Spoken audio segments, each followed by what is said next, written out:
Hey, Ryan Reynolds here. Wishing you a very happy half-off holiday because right now Mint Mobile is offering you the gift of 50% off unlimited. To be clear, that's half price, not half the service. Like, Mint is still premium unlimited wireless for a great price. So that means a half day. Yeah? Give it a try at mintmobile.com/switch. Upfront payment of $45 for 3-month plan, equivalent to $15 per month required. New customer offer for first 3 months only. Speed slow after 35 gigabytes if network's busy. Taxes and fees extra. See mintmobile.com. Hannah Burner, are those the cozy Tommy John pajamas you're buying? Paige DeSorbo, they are Tommy John. And yes, I'm stocking up because they make the best holiday gifts. So generous. Well, I'm a generous girly, especially when it comes to me. So I'm grabbing the softest sleepwear, comfiest underwear, and best fitting loungewear. So nothing for your bestie. Of course, I'm getting my dad, Tommy John. Oh, and you, of course. It's giving holiday gifting made easy. Exactly. Cozy, comfy, everyone's happy. Gift everyone on your list, including yourself, with Tommy John and get 40% off site-wide right now at TommyJohn.com/comfort.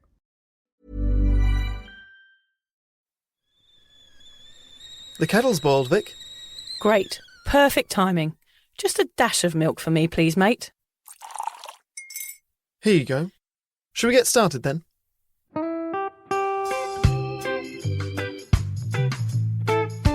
Have you ever woken up on a Sunday morning and said, I'm never drinking again, and then found yourself waving $50 at a barman by happy hour? Are you wondering why everyone else can stop at 1 while you head to a dodgy after-party with a weird bloke called Disco Dave? If so, it might be time to take a deeper look at your relationship with your reliable social crutch, alcohol. On each episode, we'll investigate our own dysfunctional dealings with booze and find out if it's possible to stop this deeply ingrained habit before things get too messy. Yep, we're going to open up a shame shed of humiliating drinking stories to help you understand why waking up from a booze coma each weekend with a kebab sticking out of your top pocket might actually be negatively impacting your health. Hamish and I are here to delve into what it's like being sober, an unwanted warts and all look into why giving up those cheeky pints or putting down those mummy wines will make you feel happier, help your anxiety and mental health, and turn you into the most sparkly, authentic version of you. Won't that mean I become boring though, Vic? Well, Hamish, we'll just have to wait and see. I'm Victoria Vanstone. I'm Hamish Adams-Cairns. And this is Sober Awkward.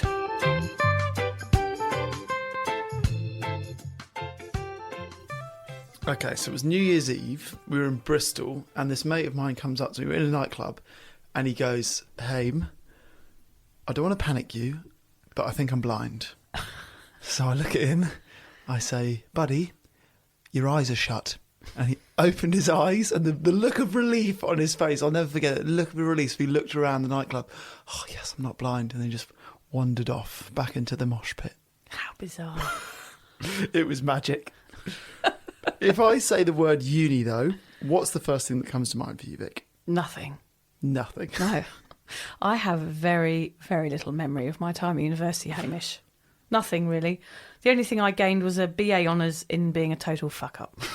I think I'll tell you a bit more about that later. Yeah, good. Please do. Yeah. So, Alan, when you think about going to university, what do you think of? Scabs. Scabs? What do you mean? Sausage, chips and beans in a canteen. Scabs. Funnily enough, Alan and I went to the same uni for a while. We weren't mates, but he was doing a sound recording degree and I was studying film at Northbrook College near Worthing. Hey, hello to my Northbrook College mates. But before that, I had a disastrous period at Luton University. In fact, it was only 4 months in which I was probably a drug-addled mess, Hamish. Okay. Yeah, it wasn't a good time.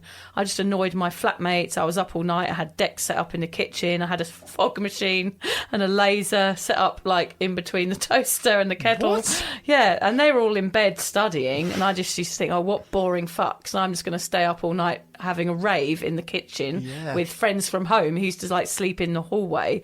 I was just that annoying flatmate who drank all the labelled milk and ate everybody else's food. They used to have to turn the electricity off in the whole apartment to get me to shut up. And then I'd be like, oh, God, what's wrong with you all? University's for having fun, not for going to bed. I just was of a completely different attitude to the rest of my flatmates. I remember the reason why, because my parents, when I filled in the form, it said, are you a smoker or a non-smoker? And my dad was looking over my shoulder, so I wrote non-smoker. So I ended up being in a halls of residence with loads of non-smokers, which at the time was annoying because I wanted to be with the smokers because I was a smoker, of course. And so I think that led me to be in a halls of residence with loads of boring people, including my now husband. He was in the same halls of residence? Yeah, he was the room down from mine, yeah. Does he have any memories of your kitchen parties? He doesn't have a lot of memories. All I know that was John and I used to hang around near the onion frying machine at about 3 o'clock in the morning. Right. He was always drunk. I was always on drugs. So he was kind of passed out in his own vomit while I was kind of wide awake on ease. Yeah. So riveting conversation. Yeah, so we never guys used to really pass each other. And if we did, I don't think we could really remember. There is a photo of us having a cuddle. We never snogged or anything at uni. We were just mates, but we were very, very different. And he was a non-smoker, so I was like, oh, he's boring.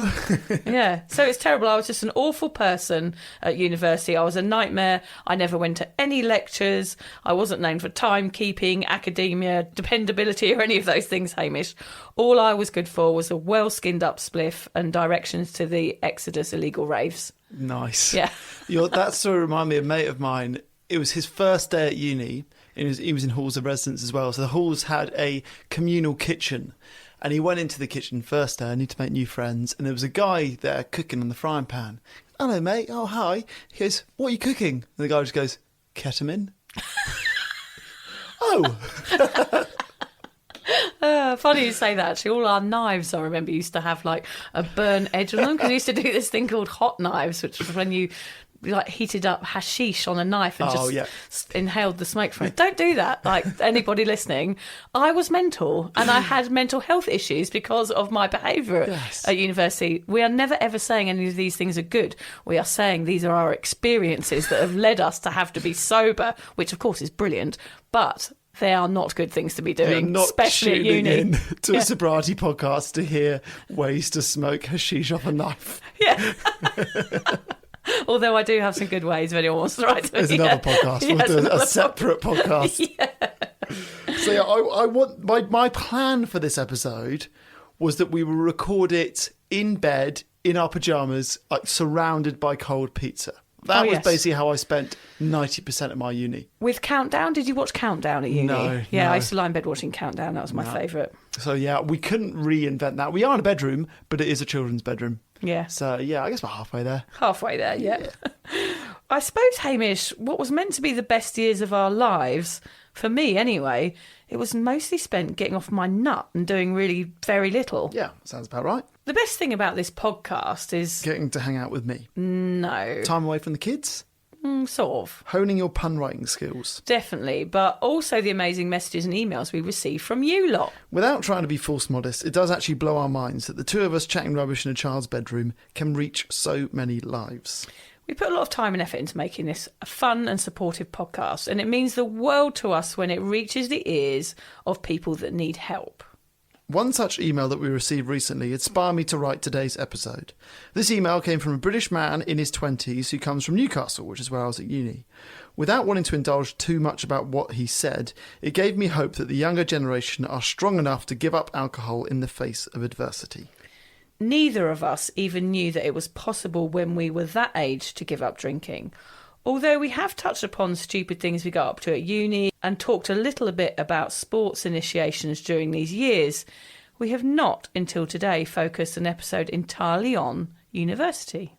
Let me preface this episode by saying that we are speaking from a very privileged position. We both went to university, which is a situation that just over half of people in the UK are able to do, and just over 60% in the US. Yeah, in my day, Hamish, most people went, I think, because it was free back then. Yes, yeah, I went the last year that it was $3,000. So the year after I joined, it went from $3,000 to $9,000. Yeah, it went up, didn't it? trebled, Yeah, you have to pay now in England, I know. Is it? Yeah, is it still that much? Yeah, I think it's a lot. It's quite a lot to go to uni. You actually end up going to uni, getting pissed, and ending up massively in debt. Yeah. So that would be another reason to turn to alcohol after university, is because you've pissed it all up the wall, sure. all this money, not learned anything, probably not got a degree, and then you come out in a dire financial situation. But I wonder if it now actually being expensive makes people reassess. Like you said, it was free when you went, so everyone went. Yeah, maybe I didn't care as much because no one was paying. So I just it doesn't matter. So I don't know if it's a good thing or a bad thing. Yeah, it's obviously interesting. bad that it's not easy for everyone to do anymore. No. But there's definitely stories like yours when people just waste it. Yeah, totally wasted it. I agree with you.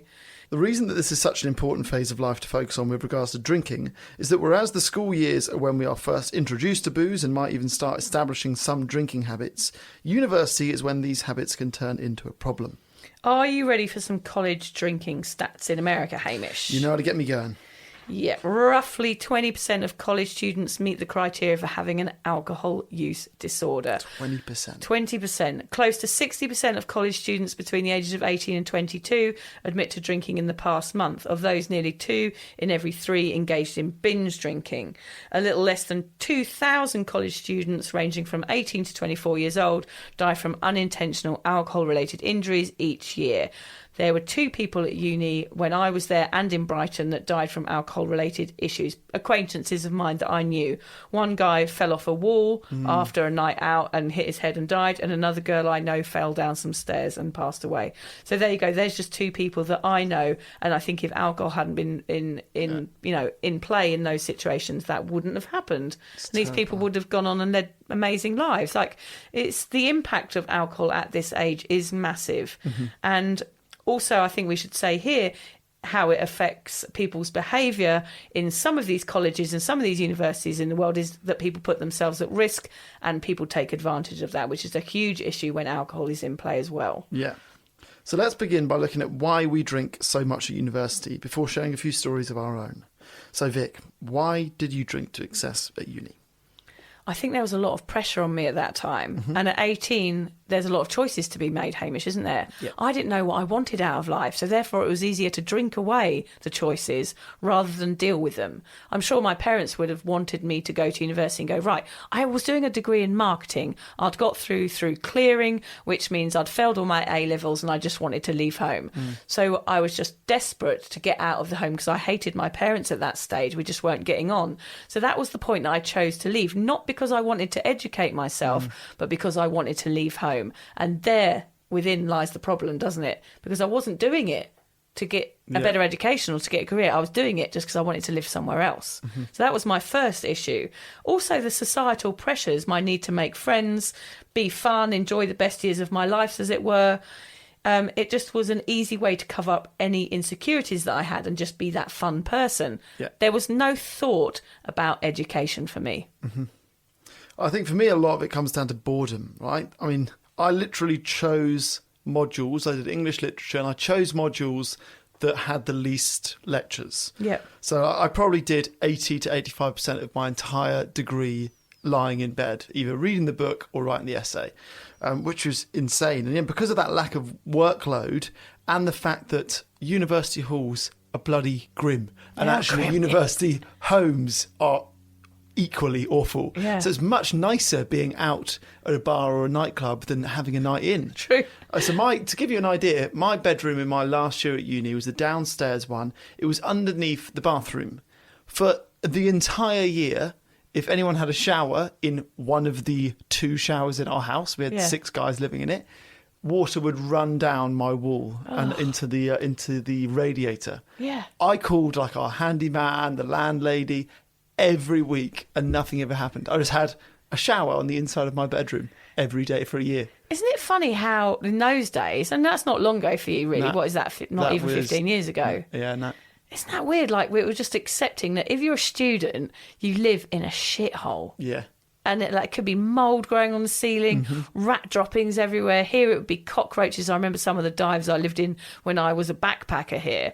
It's just disgusting. No one does any washing up. There's ashtrays all over the floor. Yeah. You just live in total squalor. It's like being in a squat, isn't it? Yeah. I don't know why. We're just all off our heads all the time. No one can be asked because everyone's hungover. Yeah, no one wants it. to clear up. And landlords were shit as well, weren't they? Yeah.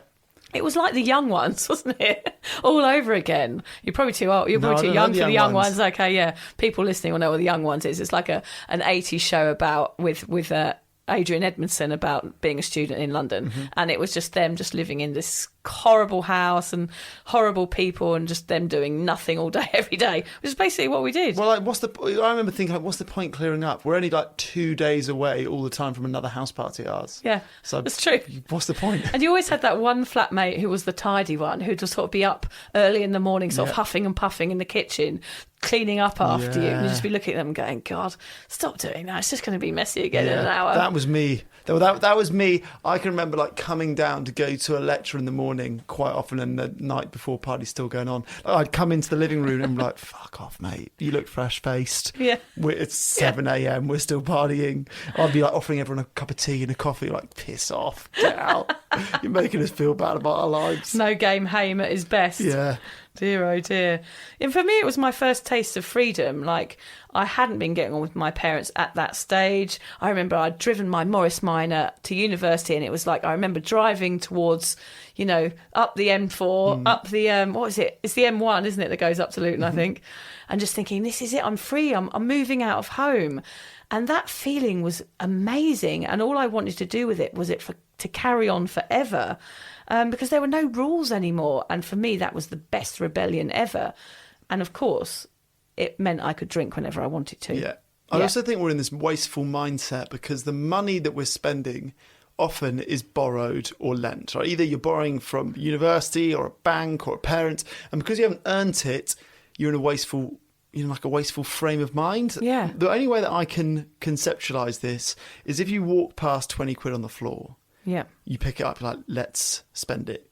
You spend it immediately on anything. Yeah. And I actually think that's what winning the lottery would be like, is you get a massive amount of money, you didn't earn it, there's no value to it, so you just blow it. Yeah. And that's why, like, we went out every day. Yeah. You didn't earn the money, like, you didn't put the graft in. No. Like, piss, whatever, I'll repay it when I'm old and I'm earning money. Yeah, it was like that I'll sleep when I'm dead sort of feeling, wasn't it? Yeah. You just get on with it. It's someone else's money. I'm spending free money here. Yeah. What was that money for? You got student loans. What was that money supposed to be spent on food? We just used to buy rice and pasta, a bit of cheese, eat once a day, and then spend the rest on going out to pound a pub, pound a pint Irish pubs. Yeah. Yeah, it was good. It was good times. It was good times, yeah. I was covered in vomit for most of it, but it was good times. Universities are constructed to encourage drinking, I think, Hamish. Cheap drinks, as we said, those Irish pubs, sporting team traditions, which we talked about before. A night out every night. There was always something going on. Yeah. Do you remember Freshers' Week? You'd turn up and it would just be like this week long of party. I couldn't believe it. It was like my idea of heaven. Yeah. Yeah. Yeah, they're like, Monday night is this night. 70s night. Yeah. Every Brilliant. night. Yeah. The best. Brilliant. You're selling universities Well, here, I'm just putting myself back into that time, like how I loved it. Yeah. It was just because it was just purely drinking time. I didn't have to do anything. I'd just stay in bed all day. There was no one there to tell me to get up, no one to tell me off. I could do whatever I wanted for the first time. There was no authority. Well, that's it. I think we were too young to make smart choices. Yeah. That's an excuse, Yeah. actually. We were too young to make smart choices, but that's not an excuse for not making smart choices, if that makes sense. I wasn't capable of making smart choices, Hamish, because my brain was so pickled from alcohol. I wasn't capable of learning anything. I was unmotivated and lazy, too busy drinking and trying to be cool. I wonder if we'd have gotten on at university. I don't know. Not if you were the one cleaning the ashtrays out at 7 o'clock in the morning. I don't know if we would have done. I think I've only know the sober you, so I think when you tell these stories, I'm intrigued and afraid in equal measure. So I reckon we would have been great mates at uni. We would have had some wild nights out, and then I reckon I'd have finished uni and be like, right, now the serious part of my life needs to start. Obviously, friends like Vic have to hit the wayside. She's going to drag me down, and I'm being grown up now. That's probably why I don't see many of my old uni mates anymore. They probably thought, God, got to run away from her. I think I would probably have avoided me too. I don't blame you, Hamish. Sorry. Shall we share a little bit about our own time at university? Yes. Well, as you can tell, mine was very short and sweet. I was the pound a pint girl. How short? 4 months. Yes, okay. Yeah, 4 months, the Luton legend. My parents actually dropped me off. I have mentioned this on the podcast before because it is relevant. And there is a chapter in my book about it. My parents dropped me off at university with a crate of beer. And I put a sign on my door that said free beer here. And that was the Luton Legend. Yeah. So I set myself up from the first day to have a reputation, to go, look, here I am. This is where the party's at. You don't need to come here if you're going to be educating yourself. I've got free beer. Let's get this party off. Let's get this party started. Yeah, yeah. And looking back now, I do think that is a bit of a sad story. I was too busy trying to get people to like me. That's what that was about. Like saying, come here, look at me. I'm fun. Whereas I should have gone, look at me, look, let's read a book together or something. But I just wasn't on my card. Free books. Yeah, free Imagine books. that. Yeah, imagine all the swotty nerds that were turning. You would have I've been got there. all the Harry Potters and all the Lord of the Rings. Yeah. Hello, I'm Hamish. Oh, I heard you're reading books in here. Can I join your club? True. Free board games. Yeah, Sudoku Club. I was definitely too busy wanting people like me, as I said. Education was not on my mind. I stayed there 4 months. My story is very sad, Hamish, because I left the day after a girl came up to me and said, hi, you're Vicky. You're the one that takes loads of drugs and is off her tits all the time. Whoa. It was somebody that I'd never met, came up to me at a nightclub. I'd just snorted a line of coke off a deck. Sure. And I had granules dripping out of my nose, and this girl that I'd never met basically told me I had a reputation there.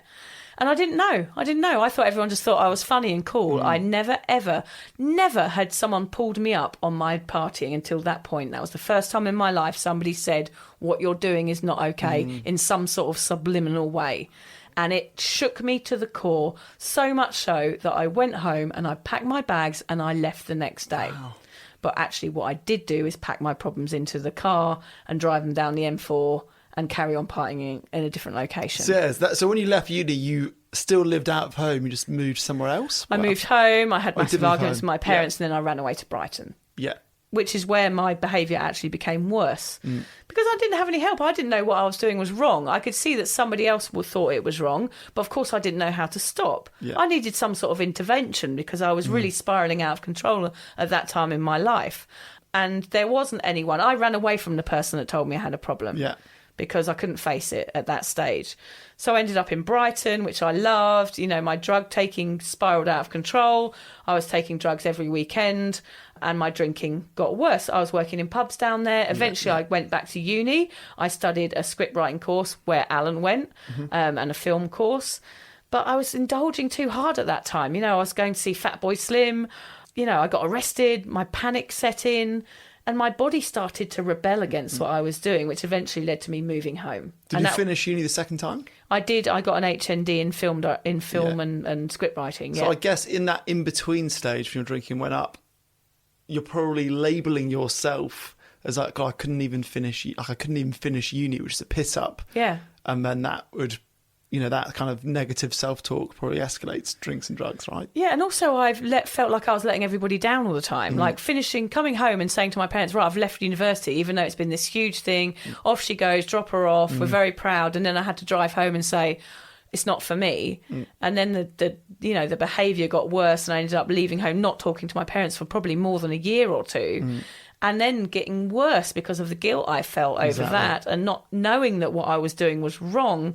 And of course, that led to me being mentally unwell. So my time in Brighton was, when I look back, I go, yeah, I had fun and there were the best times of my years. But eventually that led to me being so mentally ill that I had to move home for a year and see a doctor because I had severe anxiety. So my university days led to me having mental health issues, actually, Hamish, which is quite serious. And I'm sure it happens to a lot of people. For sure. I wonder if I'm alone in this. I don't think I am. I went off the rails at this crucial time of my life, the time of my life when I should have been educating myself and learning and finding out what I was and what I should do with my life. I spent destroying myself. Well, I think that's the pressure. I think, your university years are, in inverted commas, the best days of your life. Everyone keeps telling you that. Oh my God, you're so carefree. You haven't got a job and you're old enough to live out of home and it's the best time ever. And I think for lots of people it is, but for probably the same amount of people have got stories like yours where it leads to issues of drink. It leads to mental health problems. It's like a highly anxious, because school is comfortable for a lot of people. It's a small classroom of people you've known for a long time. You can be a big fish in a small pond. Yeah. And uni is like all of your skills of being social and making friends put to a test. Like suddenly you're no one in a city rather than a school. Yeah, you got to prove yourself in that situation. Yeah, and the only way I knew how to prove myself was by drinking and taking drugs. Yeah, and being loud. Here I am. Be friends with me. I'm cool. Yeah. Yeah, and I'd had that heartbreak of my two best friends recently, like since between 16 and 18. I had felt a sense of heartbreak with mates. So, of course, the only thing I wanted to do was make new mates, and I didn't know another way of doing it. Yeah. What about you? Okay, so for me, uni was fueled by cheap drinks, like many of us. At Newcastle, it was Trebles bars, which I've spoken about. Oh, yes, the Trebles bar. Trebles bars. So if you shots. haven't heard us talking about that, it is Trebles bars would sell you 3 treble vodka Red Bulls, not Red Bull, obviously cheap alternative, for £4. So you get 9 shots for £4. That is bonkers. That should be illegal. That is out of control. Well, they did put it up to £5 during my time there, and there were riots. People were upset about that. And these Trebles bars were opposite a club we used to go to where the Jaeger bombs were £1. So you'd have had 10 shots before you're in a nightclub, basically. And I never remember, my whole time there, I can never remember the walk from the Trebles bar to the club. It was probably a 5-minute walk. Literally, I've never remembered it. I'm not surprised. No. Wow. And then K-cider. Have I spoken to you about K-cider? Yes, I think so. K-cider Strong cider. often, sadly, is what if you walk past somebody homeless in the UK, it's often K-cider they're drinking. It's about 9% strength. It's very cheap. It's in a black can with a red K on it. And there are literally videos on YouTube of people who've locked themselves in a room and drunk like 6 of them and then just filmed them going off their nut. It's not good. K-cider, yes. Vicious stuff. I've not had one since uni, which is probably a good idea. Relief. Is it still available, is it? Yeah, in England, yeah. Oh, right. Yeah, not here.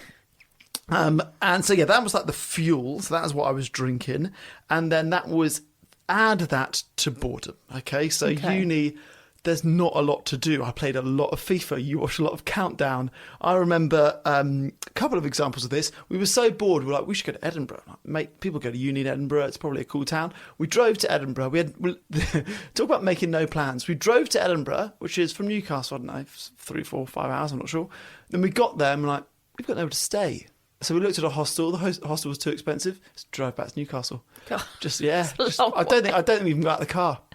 Just drove there and drove back. There was one point in my first year at uni where I didn't go outside for 12 days. Why? So our uni hall, it was snowing, it was like January. Right. Thick snow in Newcastle. Our university halls would give us lunch. Right. So was it breakfast? No, just lunch. So, and there was one way that I could walk to the sort of cafeteria of my bedroom without going outside. So I did the long walk round in 12 days, snowing every day. First, let's establish this. In England, the first year at uni doesn't count towards your degree. You need to get 40% just to get through, and then your second and third year are what count towards your degree. Your third year often counts for twice as much as your second year. So your first year is literally a joke. Get 40%. Which is a wild way for it to be set up. It is wild. Yes, you're not going to any lectures. For me, it was snowing, so why would I go outside? So 12 days I didn't go outside. But that 40%, it's like saying, don't worry, this year you can get wasted. Yeah. That is absolutely fine. Yeah. Just carry on, do what you want to do. This doesn't matter. I mean, there must be so much money going down the drain and brain cells going in that first year. And particularly, you're just coming off a gap year, most of you, which has already been a year of not doing a lot. Yeah. Like I worked a job for 6 months, then travelled for 6 months. Like you're already in this mindset of not doing a lot, and then you just cruise through first. Why would you try in your first year? But why don't they just shove that year into another year? So you just go to uni for 2 years rather than just like having this big wasteful year where in fact you probably get a bit of a booze problem. Yeah, for sure. So you create the booze problem in the first year. The second year you might get a drug problem. Third year rehab. Yeah, perfect. Isn't it? That's the university. That'd be a better setup. If you would like to support the Sober Awkward podcast, we're excited to announce that we've joined Patreon. Patreon is a membership platform which allows you to give back for the content you love. By buying Sober Awkward a cuppa once a month, we can keep the giggles coming and continue sharing our sobriety message. By joining Patreon, you get access to Sober Awkward merch, extra content, special promos and loads more. Just find the link in the show notes or head to patreon.com and search for Sober Awkward. And together we can learn how to feel the awkward and do it anyway.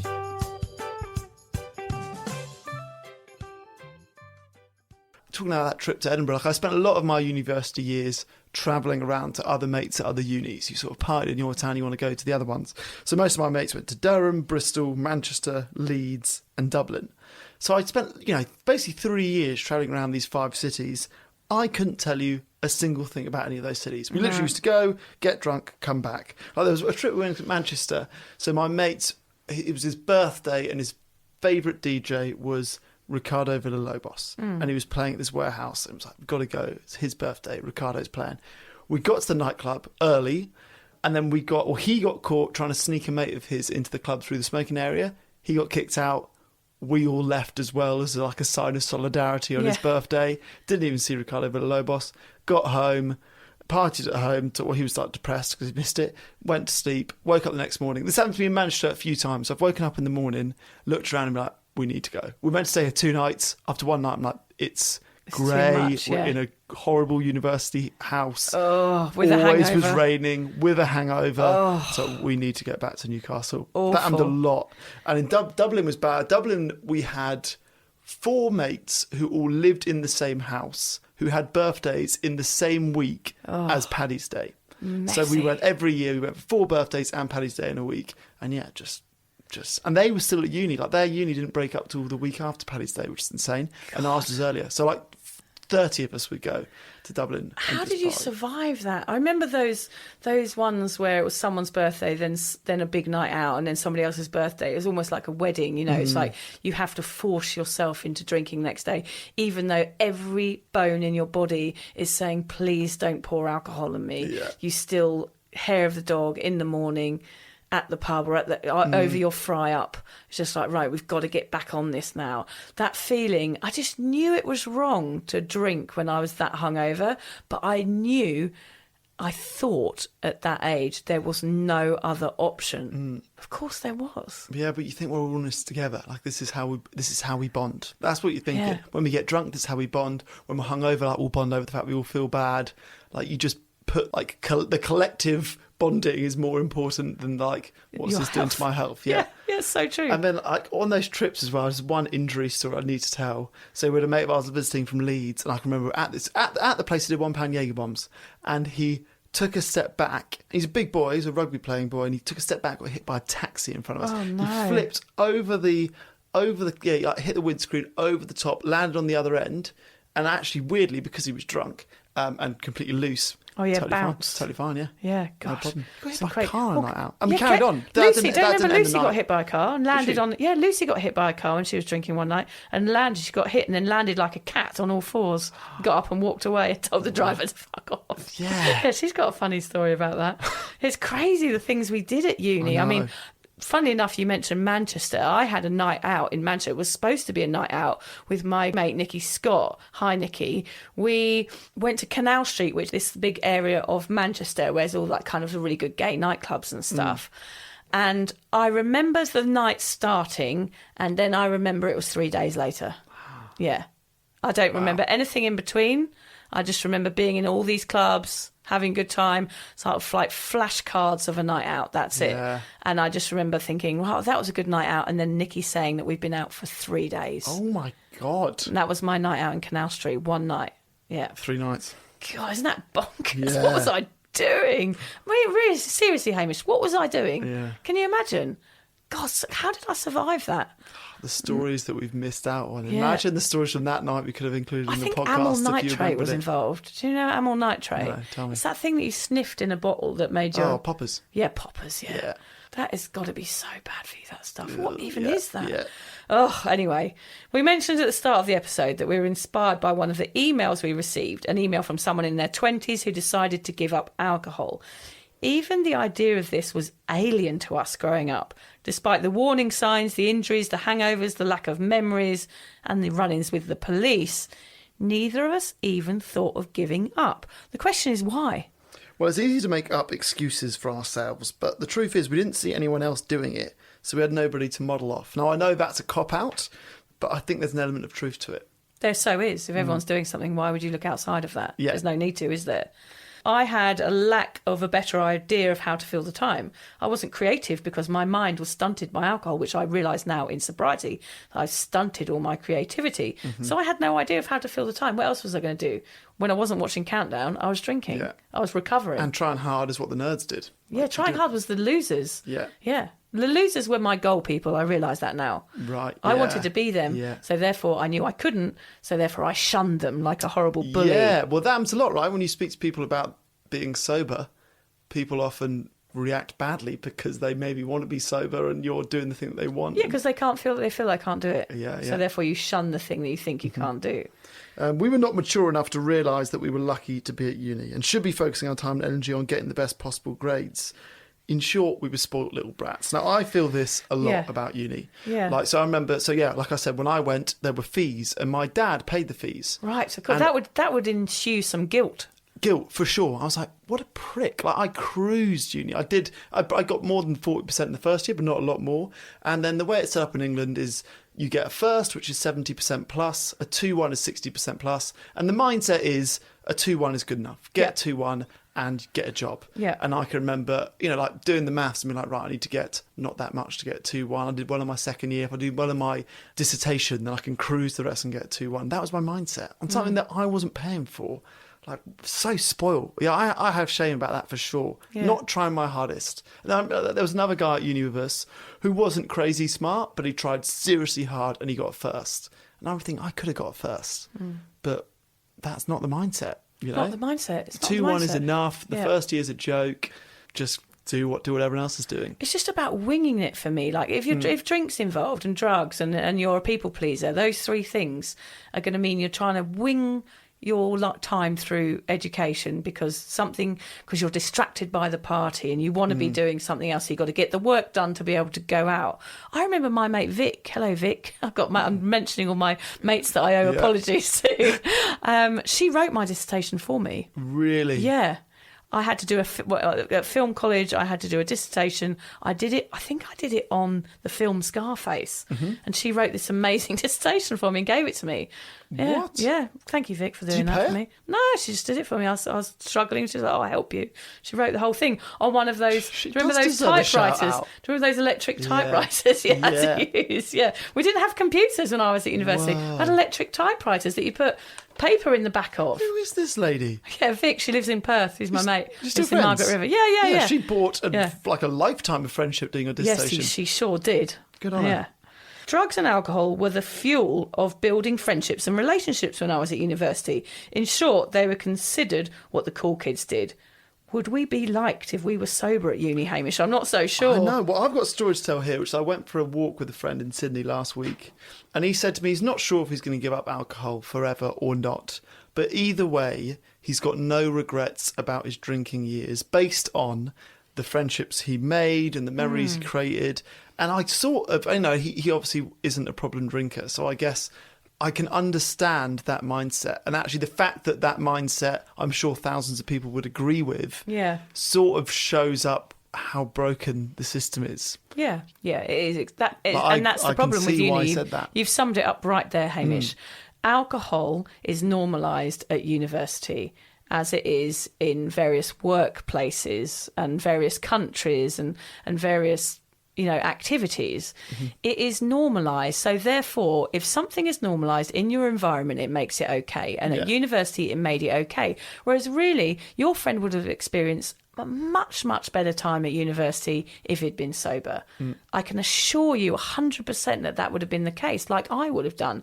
I would have had better friendships. I would have finished. I would have stayed. I would have had bonding situations with people that I would remember, whereas the bonding situations that I had were rowdy and riotous and nothing but me dribbling on a stranger. That was as far as it went. So looking back, I regret not being present and alert at uni. Another reason that we probably didn't stop drinking at uni was the fact that we didn't think it was weird or even a problem yet. Like you said, society said it was normal. This is what uni's all about, but like that's all the convincing we needed. Yeah. We weren't looking for a reason to get out. Have any of your mates from uni, I know you weren't that too long, have any of them gone on to have a problem with alcohol? I'm sure they probably have. I have no idea. I wasn't there long enough, and I didn't keep in touch with anybody because my bonds weren't that strong because I was drunk. So therefore, I do have some mates from uni, a couple of them, but I wouldn't say they're my best mates in the world because I was off my head and the bonding wasn't real. Yeah. If I'd been sober, I bet you I'd still be great friends with those people. Well, I've got a couple. Well, definitely one who's gone on to have a problem with drinking, and I guess that it's a culmination of 2 years. It's your gap year if you took one, which is very booze heavy. Then that first year of uni, which doesn't mean anything, is booze heavy, and then second and third year, inevitably, you know. It takes a pretty strong-minded person to get your head back on track and work really hard when you've had 2 years of getting pissed every day. And then you probably normalise it. You don't realise that you're doing it after university. It's become so normal in that environment. Then you go into another environment, no matter what job you do, and you're probably subliminally seeking out jobs that have a culture within them because you want to carry on the only thing that you know how to do. It's really interesting, isn't it? It's like a domino effect. I can remember, loads of my mates went into insurance. Right. And they tell you about how Fridays are at the pub at midday and you don't go back to the office and it's on the company card. And I can remember thinking, amazing. I never wanted to work in insurance, but I remember thinking any job that you're whining and dining on a company card and getting pissed in a pub during the working day is like the ultimate. I remember at 16 doing my work experience in London at an advertising agency. Same thing. I was like, I want to be in advertising. All they do is drink all day. Yeah. Yeah. Well, the only job I got at uni was in a comedy club. Yeah. You could drink on the job. Yeah, God. So that's what I mean. We were searching it out. So perhaps if we'd been sober earlier, we'd be searching out better careers that didn't involve us drinking. It's odd. It would be easy for us to rehash the usual suspects like the promiscuity, the injuries, the blackouts, the shameful actions and the hangover anxiety. But there is actually something far more serious bubbling away under all of that. I actually discovered a study on the addictioncenter.com which completely rocked me with 2 facts. The first is this. Individuals in their early to mid-20s are the most likely to abuse alcohol and suffer from alcohol use disorders. The younger that an individual starts consuming alcohol, the more likely they are to develop alcoholism later in life. This is especially true of individuals who start drinking before 15. So rather than being encouraged to drink at uni, we should be warned about the risks of developing an addiction. I mean, that is never mentioned at uni, is it? It's so Not obvious. once do you have a warning at the beginning in that Freshers Week about alcohol. No. Not once. Would we have listened, though? That's the question. We wouldn't have. Probably not. No. We'd have thought they were a loser for saying it. The second fact, though, this is even worse. I honestly couldn't believe this. It says, the more highly educated an individual is, the more likely they are to consume alcohol. Okay? In the US, 80% of college graduates drink. Only 52% of individuals with no college education drink alcohol. So therefore, the pressure that they're putting themselves to work hard, to play hard, it all leads to consuming more at university, of course. We're not the smart ones, we're the dummies, Hame. That comes as no surprise to anyone who's listened to this podcast. Yeah, that's true. Bottom-based humour. Yeah. So other than avoiding a potentially lifelong drinking habit, what other benefits might we have profited from if we'd had a sober university life? Okay, the obvious one, better grades. Of course, yeah, we would have. Finishing altogether. Or A grade. Yeah. Just a D. Just a D would have been enough. Just a D would have been good, yeah. Just anything. I'm sure we both have friends that we got wasted with who would have fallen by the wayside as we grew up. 100%. The opportunity to enjoy everything that uni had to offer. So I did student radio and I was in a bagpipe band at the start, but thank you, yeah. But neither of them lasted. Yeah, I never joined a sporting team. Did you blow out of steam?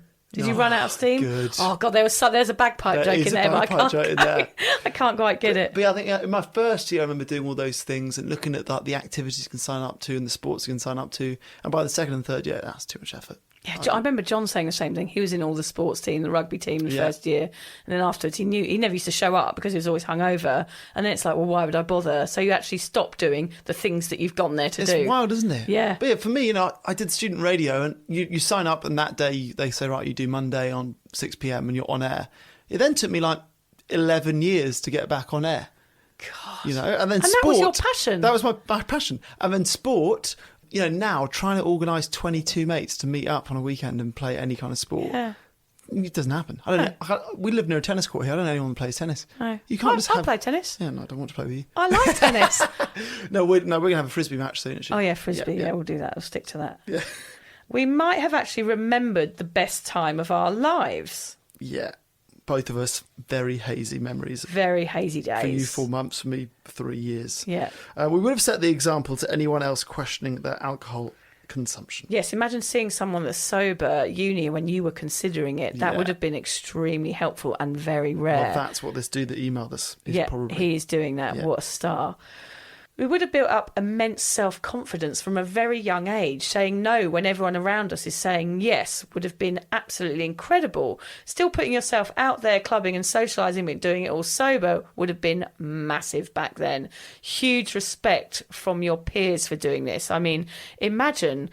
I did have mates that were sober, and I just thought they were so weird. Like, how did you do that? My mate Dana in America, she was sober throughout the whole time we travelled together. I just couldn't understand it. I couldn't believe that she could do that. It was she was amazing to me. I actually would have explored the cities that I visited and have spent the booze money on something more memorable. Yeah. Open-top bus tours. Yes. Always a hit. Always a hit. Less shame about the wasted opportunity, like you with your guilt and your parents paying for uni, and me, not feeling like I was living up to what my parents wanted. I felt a lot of guilt and shame, and that would have led to more drinking. So it's a whole salad bowl of mixed up emotions and feelings and pressures and everything that's going on. It makes us drink at that age, which is a shame because there's a lot going on at that age and you don't have to drink through it, people.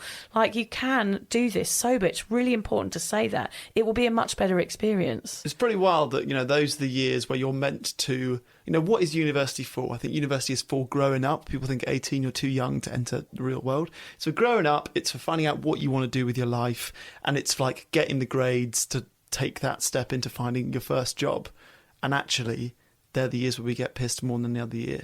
Yeah, and it's actually reversing all of that. Yeah, exactly. Yeah. Sadly, we don't get to wind back the wheels of time and redo life. But if you could, Vic, how would you have spent your uni years? I would have gone.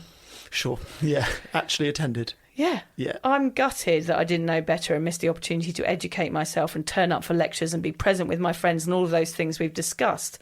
That lifestyle destroyed my mental health, a battle that nearly broke me. It took a few years for me to get over all of that. I just didn't know another way of behaving, in which in turn I obliterated any chances of doing a career. Of course, I'm doing something now that's cool, whereas if I hadn't done all those things, I wouldn't be doing this podcast, which I love, or writing a book. I wouldn't have stories. So there is something to be said for that as well. But I just went travelling and never came back, and I had no qualifications in the end. I think it was my people-pleasing ways that overtook my own mental health, and in the end I hit a wall, and actually I had to move home and get my parents to pick me up. It was awful. I wish, Hamish, that I could go back and give that party girl a bit of a cuddle, because I think she was really, really lost, and I'd tell her to stop and calm down and go to class and stop the spiral before it destroys the next 20 years of your life. I know it's serious, Hamish, but your stats are 100% right. That period of boozing and trying to impress everyone and making friends and all of that pressure at uni, it led me down a dark path. But I guess, I do have some good stories from it. You do have good stories, but would your book be better written if you'd studied at uni? Imagine the beginning, middle, end, the structure, the bibliography, the reference. It would be better read as someone who was an intellectual, but the stories would be very dull. Yeah, true. Maybe the juice is worth the squeeze. It is, it's true. I regret not appreciating university, really, is what I'm trying to say, Hamish. I think university is a chance to find out what you love, who you are, and what you want out of life. An opportunity to allow your mind to grow, and I did the reverse. I shrank my brain and therefore had to wait because I was too distracted by booze. Mm-hmm. What about you? I think, honestly, if uni was still set up the way it was then today, and I think it probably is in terms of that first year not counting, in terms of getting a 2-1 being good enough, so to speak, I think I'd have given it a miss. Yeah, I quite happily have not done uni. I don't know if I regret going to uni, but it was just a piss off. Like that is all that it was. There was nothing more to it than getting drunk for 3 years. Yeah. So I think, if I was going to wind back the wheels of time, I just wouldn't have done it. And particularly for me... Or you would have done it sober. Or done, yeah. If you could have done. Yeah, if I'd been brave enough. If I'd have been a big enough character to do it sober, I would have done. Yeah. But I think particularly for me, because I during my gap year, so you've already applied for uni and signed up and stuff when you leave for your gap year. But doing your gap year is when I figured out what I wanted to do with my life, which was to present TV and radio. And actually, I knew then that nothing I was going to learn at uni was going to help me with that. I was doing English lit at uni. But yet you still do it because it's kind of expected of you. I'd already signed up, And I guess the mindset is, well, you need a fallback. Like, you've got to have a degree because you might have to get a real job at some point. So actually, either not have done it at all, or I don't think 20-year-old me could have not done it drinking. I think it's a funny time to go to uni. I think you should go at 25 or 30. Like the most successful people I know go back to uni later on in life. And some of the most successful people I know are people that started a trade when they were 16 and carried that trade on going throughout their lives, carpentry or whatever it might be, or being a plumber or something. Those are the jobs that, you start earning money early on and you build your way up and go up the ladder. Whereas at uni, you come out, you've got a degree, and then you've still got to go through the same process as everyone else and feeling not good enough and feeling like your qualification isn't anything to do with what you want to do.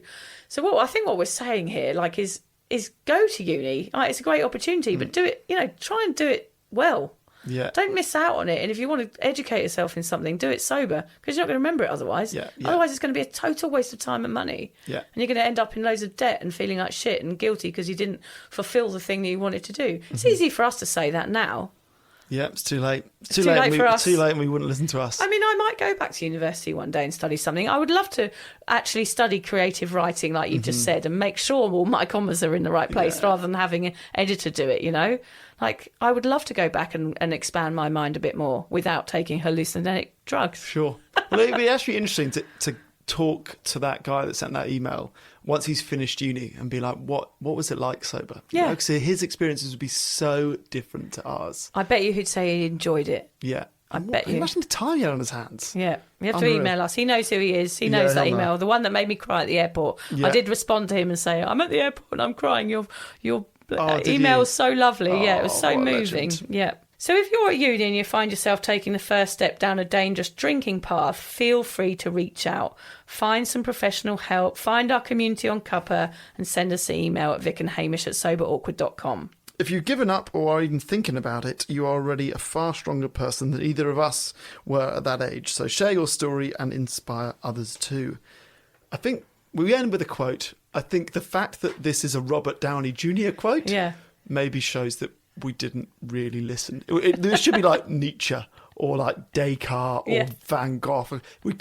It's flipping Robert Downey Jr. But it is a good quote. We like a good quote from a celeb. A sober celeb. He's a sober celeb, Okay, I didn't know that. Yes, he's definitely sober. Well, don't you remember, there's a famous picture of him in jail. He was really off his head. I think he was on drugs and booze, and he got arrested, didn't he, Robert Downey Jr.? But his career has gone from strength to strength since he gave up everything. So he's a good example. He's a sober legend. Yeah. Okay, go. I think that power is the principle. The principle of moving forward as though you have the confidence to move forward eventually gives you confidence when you look back and see what you've done. Okay, yes. Quite confusing, that one. It is quite confusing, actually. I must have read that when I was smart, and I've got dumber. You have to explain that one to me after the podcast. If you get that, email us at vicandhamish@soberawkward.com. The principle, confidence and principle. Basically, be sober at uni is what he's saying, and see what that's like. Robert Downey Jr. says, be good at uni. Yeah, try hard. Try harder and stop drinking. The end. Farewell, everybody.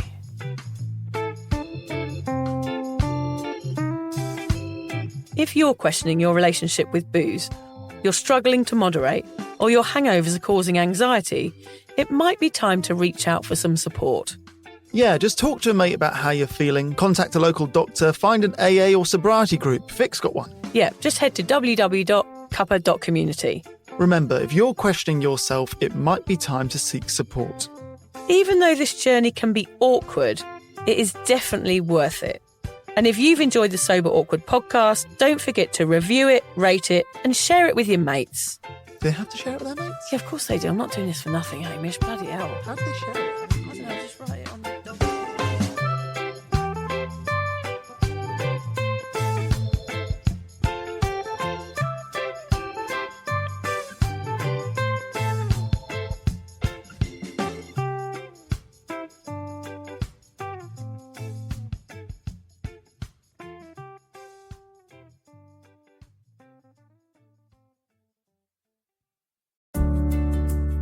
Hi there. I wanted to tell you about a podcast that I think every single one of you will benefit from. It's called Therapy Works, and it's hosted by me, Julia Samuel. I'm a best-selling author and psychotherapist. I invite you into my therapy room where I speak to either a known or unknown guest. Topics range from the difficulties of divorce, a life-changing illness, to the struggles of motherhood. Search Therapy Works now wherever you get your podcasts and subscribe to make sure you never miss an episode.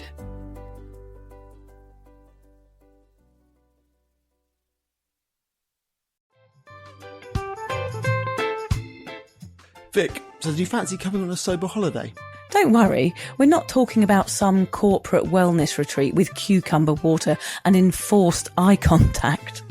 No, this is a sober awkward retreat. 8 days of sun, sweat, laughter and absolutely no hangovers.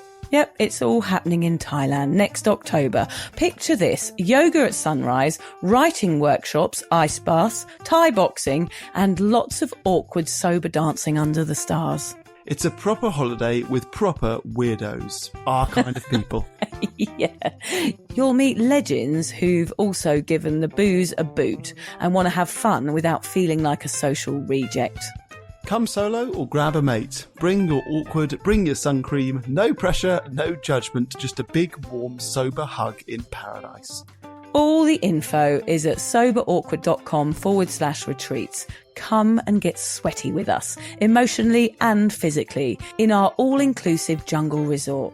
You'll start out as 15 strangers and leave with 15 new sober mates. I'm not sure I want 15 new sober mates, actually, particularly sober ones. Yeah. Oh, well, you're not invited then.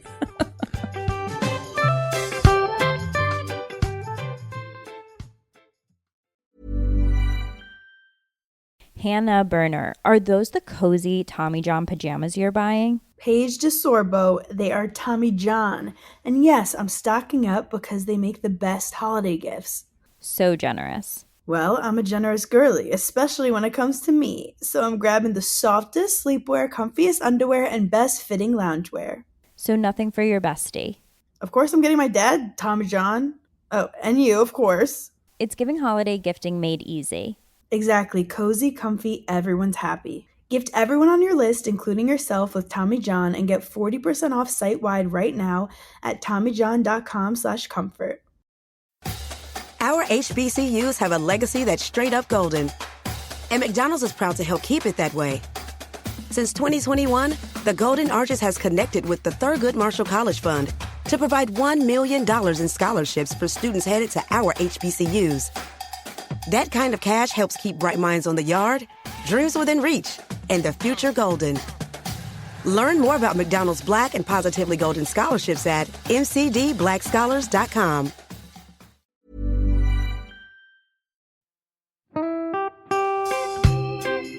So, as you probably know, my comedy memoir, 1,000 Wasted Sundays, is officially out. All my magnificent fuck-uppery in one awkward hit.